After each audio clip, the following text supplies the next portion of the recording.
Unang labas ng taon. Let's go!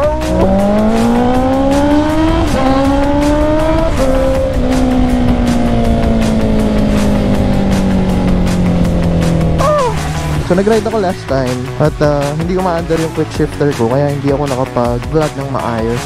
Pero ngayon is talagang hindi ko alam kung kailangan ba namin mag-U-turn or hindi.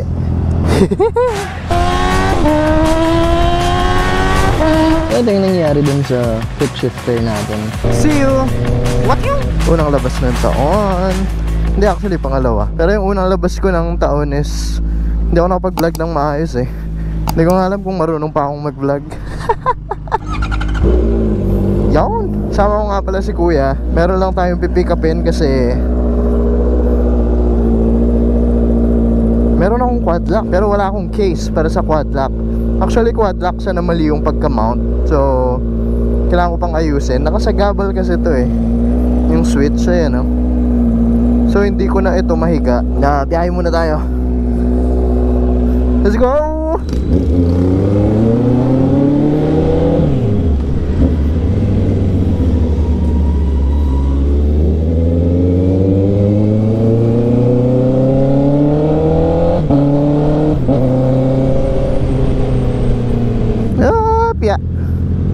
So siya lang yung papagas kasi may 3 bars pa ako at tingin ko naman is aabot pa to. By the way, hindi ko pa nalilinis tong bike. Hindi ko alam kung visible to sa camera eh, pero ayan, sobrang nag-build up na yung dirt kasi nag-ride na ako last time eh. Hindi ko alam kailan, last week yata yun, basta after New Year. So nag-ride ako last time at hindi ko ma-under yung quick shifter ko, kaya hindi ako nakapag-vlog ng maayos. Habang nagbo-vlog ako, habang bumabiyahe, iisip ko yung quick shifter eh. Explain ko na lang siguro mamaya kung anong nangyari, pero ngayon is working na siya. Sana no? Pero mukha namang working na siya eh. Wala pa akong naging problema since tinest drive ko nung nagawa. South Clark ka na.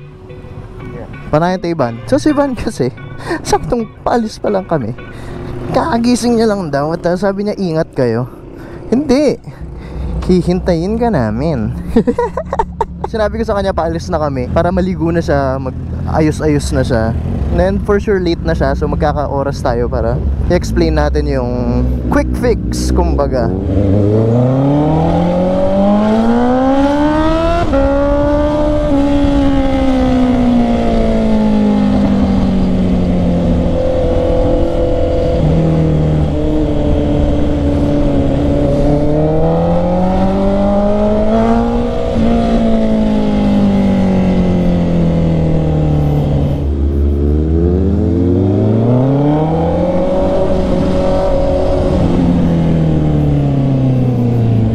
Dili, makahadaw sa traffic ba?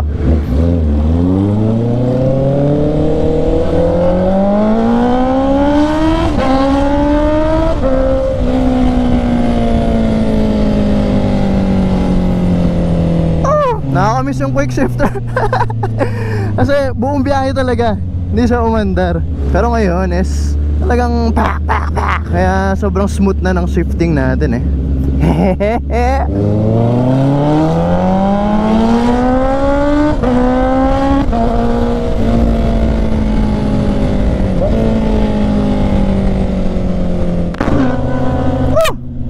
Naka-record ba?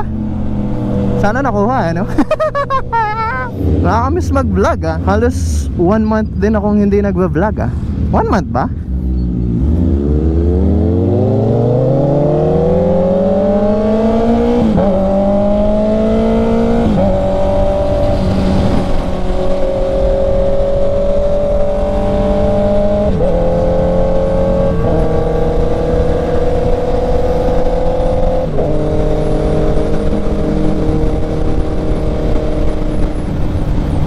Pasok muna kami ng STX niyan, tapos doon na tayo sa South Clark at explain ko na kung ano nangyari dun sa quick shifter nga natin, no? See you! What you? Connected na ba? Anyway, so ito yung nangyari dun sa quick shifter natin. So nagkaroon siya ng kalawang banda dito sa loob na to, and then nagkaroon din siya ng kalawang dito. So nabuksan namin to and nabuksan din namin to. Tapos doon nga namin nakita na nagka-corrosion siya. So makikita nyo, meron siyang maliit na play. Ayan, ayan. Ayan. Hindi ko alam kung visible siya sa camera, pero sana. Pero yan, meron siyang maliit na play bukod pa dun sa rod niya, tsaka sa levers. Meron pa siyang spring dito na itong rod na to is may pinipindot lang siya dito para yun yung signal na patayin yung power ng engine para nga pumasok yung shift. So yun, since nga nagkaroon na ng kalawang to, hindi na gumagalaw yung rod na to dito sa loob. So hindi na siya napipindot. Yun yung dahilan kung ba't siya tumigas. So easy fix lang naman siya. Pero matrabaho lang kasi anong tawag doon? Loctite yung mga threads ng mga to. So at least it's working at hindi ako gumastos ulit ng malaki para lang i-replace siya, repair lang siya. So habang hinihintay natin si Van, vape muna kami dito. Late ka na, nagpagas ka pa. Siguro pasok na lang kulit kami ng STX and Lex. Mamaya na kami pa uwi mag main road. STX ay NLEX San Fernando exit. Parang CB to ah.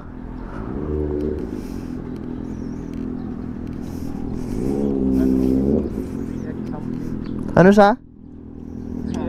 ZX. Hey, 6R. God damn. Dapat yata nagpagas na ako, no? 2 hours na lang ako. San Fernando lang naman eh. Doon na ako magpagas siguro. I know my bike. Hindi ko alam kung kailangan ba namin mag-U-turn or hindi. Hindi ko sure. Dapat pala ginugel ko muna, no? Kailangan muna na yata naming mag-stop over. Hindi ko alam kung tama yung daan na dinadaanan ko eh. Anyway, so balik tayo sa quick shifter habang traffic, which is the perfect time para magkwento. So as much as possible, kung kaya nyong iwasang mabasa, kasi akala ko weatherproof sila or parang merong at least konting waterproofing. Kala namin sealed na hindi papasok yung tubig. Pero yun nga, over time magkaka-corrosion at magkaka-corrosion talaga siya. Yun naman natin maiiwasan eh. Kaya lalo yung mga madalas maglinis ng mga bike nila, kung pwede nga i-plastic nyo muna eh bago kayo maglinis para sigurado. Hindi, parang dito yata. Parang natatandaan ko tong total na to. So yun, para at least man lang ma-prevent nyo yung corrosion kung sakali ha. Well, kung magkaroon kayo ng issue, at least alam nyo na kung paano siya i-repair. Kailangan nyo lang buksan yung dun sa harap tsaka yung sa baba para lang ma-pull nyo yung rod at malinis nyo ng todo yung kalawang at matanggal nyo. WD-40 lang naman eh, tsaka tamang brush. Parang mali yata na dito ako. Puro jeep.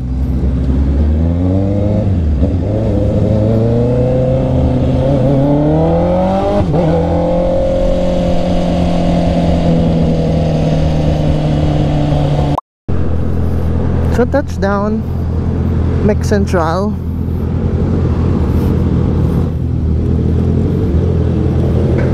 Ay, hindi na siguro ako magre-record sa loob kasi mabilis lang kami dito. Kasi pipick upin lang naman yung case eh.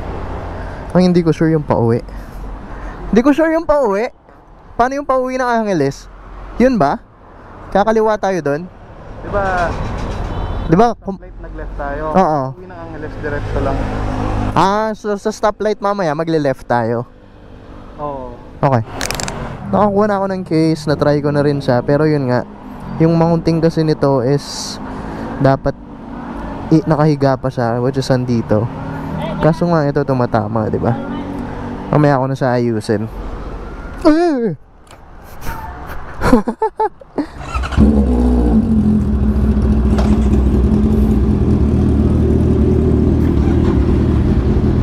Ay, tumama yung paa, sumabit yung paa ko dun sa side mirror ni Van. Excited tuloy akong gamitin yung quad lock. Although lahat naman ng pinupuntahan ko, alam ko yung location sigurado eh. Gusto ko lang siyang itry. Kailangan na rin natin mag-try ng mga bagong places, no? Siyempre, bago na yung may mounting na tayo eh. Saan ang pupuntahan natin? Mag-suggest nga kayo dyan sa baba kung saan tayo pupunta. Kaya gusto kong mag main road para bago yung daan nga sana sa vlog. At para meron tayong variety ng mga scenery. Hindi ko expect na ganito ka traffic ng ganitong oras. Alas 10 na. Traffic pa rin pala. Pero malapit naman na kami. Medyo di lang ako familiar sa daan na to. Although feeling ko nakikita nyo to sa daan na sa mga vlogs ni Reed. Usually kasi dito siya dumadaan eh. Hindi ko gets kung paano siya nakakahataw dito eh. Sobrang traffic. Magaling lang siguro talaga siya.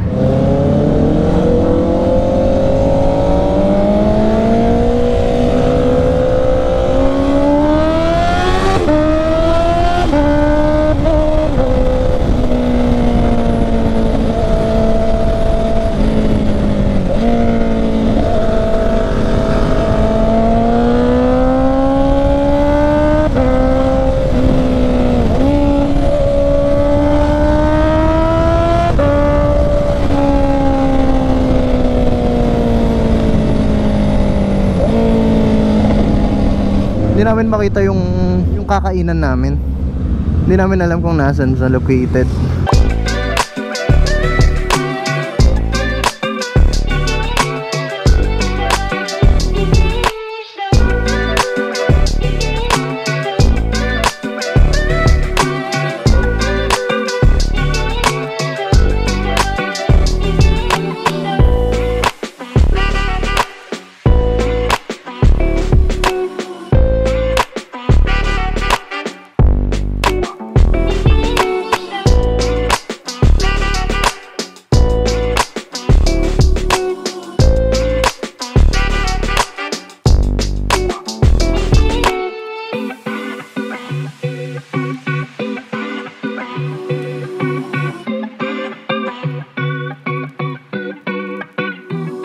Ay, sobrang busog ko, hindi ko na alam paano ko uwi. Gusto ko na lang mahiga.